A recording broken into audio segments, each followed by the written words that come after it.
Coach, your thoughts on being back in Tulsa? Had 2 programs here, and I'm sure you're getting a lot of phone calls from folks. Of course, we had a great time. We were here 7 years, had a great time. A lot of friends around still, and ex-players, but I'm happy to be back.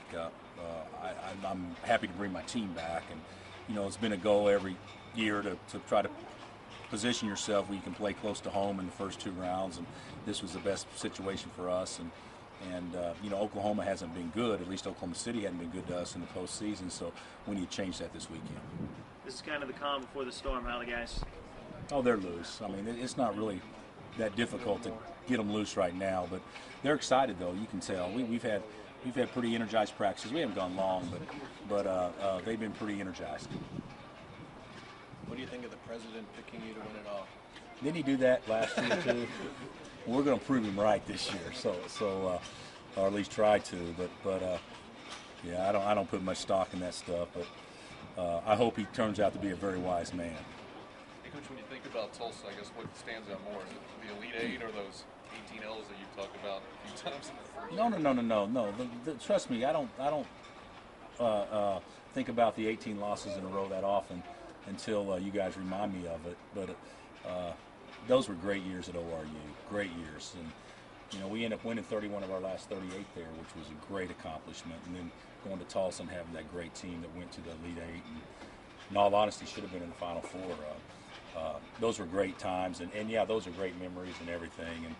And certainly I think of those players all the time, especially when I'm back in the area.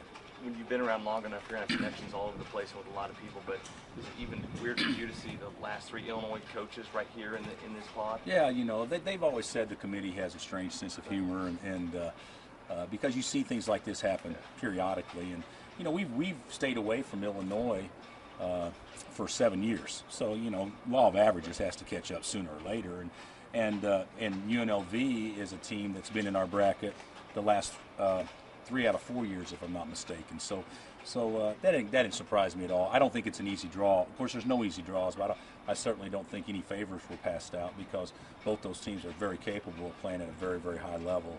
But we got to worry about the first game, and certainly, we're not playing a 16 seed. This is what's a little bit different. We're playing a 15 seed by every standards every year. There's 16 teams on the 16 line.